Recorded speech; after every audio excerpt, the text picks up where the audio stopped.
What's up, guys? Paulie Malignaggi for Paulie TV. Jake Paul defeats Julio Cesar Chavez Jr. by unanimous decision and continues the promotional train, the money train, keeps rolling along for Jake Paul. Really good undercard as well. Some good results. A couple of shocking results. I think that Jake Paul undercards and the promotional arm of his brand, I think, is the most fun part of what Jake Paul brings to boxing. Honestly, I think long term, I think that's what we can hold hope for.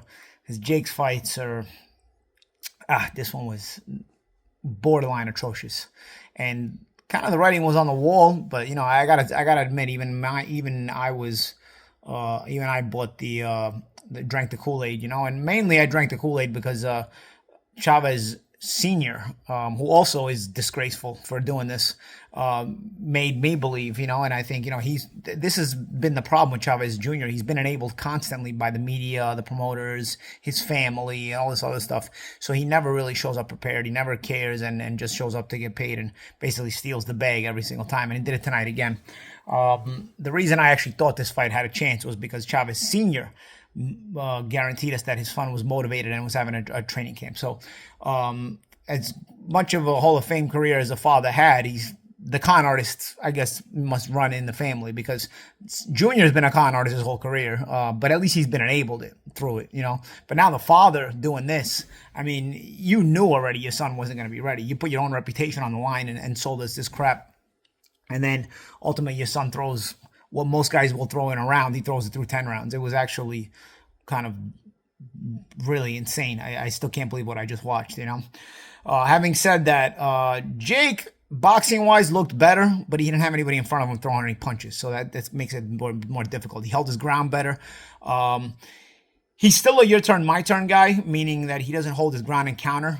He's either throwing offense or he's fully defensive and jumping out of range, I think in order to progress as a prospect, even as a simple prospect, you have to understand the moments you need to hold your ground and counter from where you are. And sometimes, there is times to bail and sometimes there's times to block, but there's also times where you hold your ground and you slip and counter, and you got to do that because you have to vary the way you defend, and sometimes you have to come back with punches in between the opponent's attack. This is the only way you prevent an aggressive opponent from becoming out of control aggressive.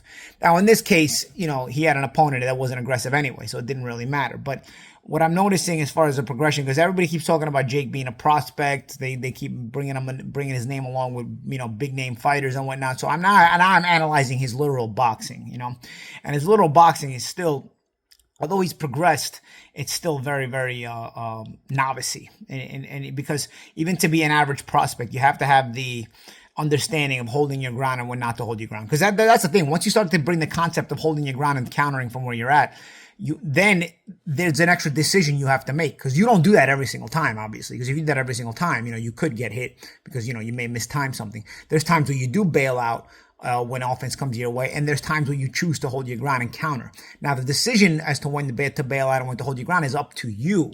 You have to make that decision, and your boxing acumen has to come into play. So it's an extra decision you need to make, but it's an extra step you need to make in your boxing in general in order to progress your boxing. Otherwise, your boxing never progresses, and that's what I call your turn, my turn. If you're a guy who's only offensive when he's throwing punches and then only defensive when he's got to defend and he doesn't know how to throw punches when he's defending, that limits your ability to progress as a boxer. So I would like to see that progression from Jake. In his defense, he's only got 13 total fights in general. He doesn't have an amateur career. But then again, you keep bringing his name up in championship fights and rankings. Ariel Helwani shamelessly was plugging like he carried Mike Tyson. In order to carry somebody, you have to have that calmness in the ring in order to be able to do that. And Jake doesn't have the experience to have that calmness yet. You can see he's flies off the handle even when he's defensive. He jumps back really, really fast. He explodes out. He's young, so he has those explosive legs, but he explodes out instead of, knowing how to sort of calmly hold his ground when there's no threat. Just Chavez Jr. really was no threat. But the once in a blue that he was throwing punches, you don't have to completely bail on him. You can actually hold your ground from there and fire back and put him in his place.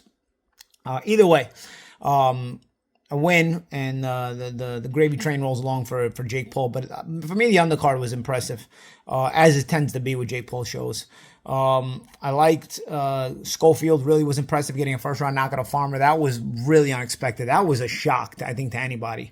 Not so much that Schofield was going to win, even though you expected there was a chance that there could be an upset in that fight. That was a tough matchup for Schofield. But just the fact that he won the fight with a first round KO, nobody does that to Tevin Farmer. That was really, really impressive. And to be the first one to do that, that's say what you want about Farmer. He's still an ex-world champion who just gave Zepeda 2 very, very tough fights, and Schofield just put him out like a hot knife through butter. I like that kid Curiel a lot. I know he's a Golden Boy prospect, but I forget his first name, but Curiel really has a real personality, some fire to his personality, some fire to his boxing ability. Also, I think he's somebody that the Mexican fans can get behind. He's really proud. He's really Raza type proud. Speaks well, speaks Spanish, English, and really carries the Mexican fighter brand very well. I know sometimes that gets overplayed because there's a lot of Mexican boxers, but I think to be able to carry the branding of a Mexican boxer, you have to have certain personality traits and traits to your boxing. And what I saw from Curiel, I really liked. And even in the post-fight interview, I really liked it. And then add to the fact that he's in a weight class that still kind of needs some help. The welterweight division, really, there's a couple of good fighters coming up in the pathways, but at the championship level, it's kind of dull, and it's drawn on us leaving the weight class, and some weak champions, and there are some guys making their way up the ladder. I think a guy like Curiel, though, can make the welterweight division really interesting, along with some other guys. I mean, there's Nicholas Floss, who I really like, who fights on Pro Box. He's Puerto Rican, actually. That could end up becoming a really interesting rivalry, because you got a genuine Puerto Rican who doesn't really speak a lot of English, and a genuine Mexican in Curiel who carries, again, the moniker of La Raza real well, in terms of, the way he really is prideful in that way, and also fights very well. So I think that could be something to look to the future as far as the kind of prospect Curiel is. I was really impressed with him. Undercard also featured a big upset. We had the shock result with Farmer getting stopped in 1 round. We had the big upset too with Julian Rodriguez stopping Tavius Griffin, who was an undefeated prospect with all knockout wins. Rodriguez had been an I think when he fought Pedraza, it was a title fight. So he might be an ex-title challenger. He definitely had a loss to Pedraza, and then things kind of spun out of control for him after that. He was signed to Top Rank until that point. But really fought a very savvy fight against an undefeated prospect who was a big puncher, and also naturally bigger. Rodriguez is not of the weight class that Griffin fights in usually, and fought well, hurt him. I know he even had to get up off the canvas to do it, but overall, pretty much was in full control of the fight. I know 2 judges had the fight a draw going into the last round, which I thought was a mockery of everything, because I thought Rodriguez was pretty much in control of the fight, with the exception of the 8th round. But a really, really good win, and that might open up some possibilities for him as well. I don't think you maybe need I don't think you really need a rematch. But Rodriguez, who already had a decent reputation in boxing, because like I said, he'd fought Pedraza and he'd been a decent fighter at one time. Now with a win like this, puts himself back into a good position. Zurdo Ramirez beats Dorticos. He outlasts him. Fight was competitive early, but Zurdo ultimately overcame everything.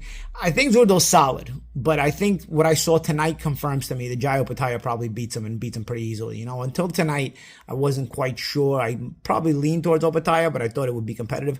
Honestly, what I saw from Zurdo tonight, I'm not even sure he's competitive against Opetaia, but we'll see where they go with Zurdo. I know they want to tease us with like Jake fighting for titles and whatnot, but I really highly doubt that Jake is ready for those kind of fights. Like I said, he's not even of the level of your average prospect, because even your average prospect knows how to hold his ground and punch back in spots. You can't be your turn, my turn if you're gonna go to those levels.